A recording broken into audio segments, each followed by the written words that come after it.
আমাদের এতিমদের জীবনযাত্রাগুলো আজকে দেখেন, আর ভালো লাগলে একটা শেয়ার করবেন প্লিজ।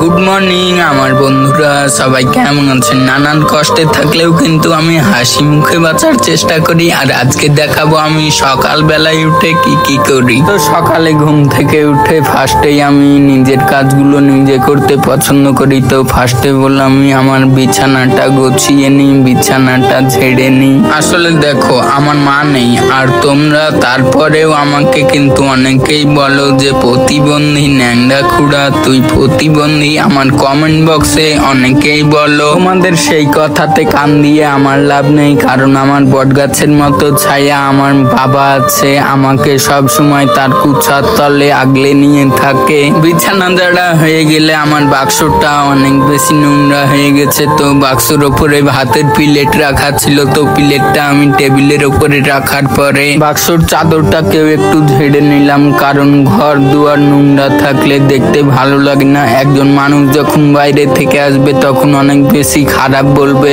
আসলে দেখো বাবা হলেও সে যখন দিয়েও আমাদেরকে নিয়ে আছে, দেখে নিয়ে রাখে, তবুও কিন্তু আমার বাবা তো আর সব কাজ করতে পারবে না। যেমন মনে করো বিছানা চাদর খাঁচা, তারপর বাক্সর কভার খাঁচা, ওই আমার জানালার চাদরটাও অনেক বেশি নোংরা হয়ে গেছে। তো এগুলো তো আর করা সম্ভব না। আমার বাক্সর চাদর ঝাড়া হয়ে গেলে আমি একটু পেস্ট নিয়ে হাতে করে নিয়ে চলে যাই গোসলখানার দিকে, গিয়ে মুখটা ধুবো। ভাই রে ভাই, আমি যে বাম হাত দিয়ে কাজ করি এটা নিয়েও তোমাদের নানান লোকের নানান কথা, তুই বাম হাত দিয়ে কেন কাজ করিস? আসলে তোমরা কি দেখতে পাও না আমার ডান হাতে সমস্যা? এখন কিছু লোক এসে কমেন্ট করবে তুই বাম হাত দিয়ে কেন দাঁত বেরাজ করছিস। আসলে ভাই আমার ওইটাই ডান হাত, আপনারা যে যাই মন তাই বলেন, আমি ওইটাতেই কাজ করি। আমার মুখ ধোয়া শেষ হয়ে গেলে আমি ঘরে চলে আসি, আর ঘরে এসে মুখটাকে মুছার পরে আমার ঘরটা অনেক বেশি নোংরা ছিল, ভাত পড়ে গেছিল,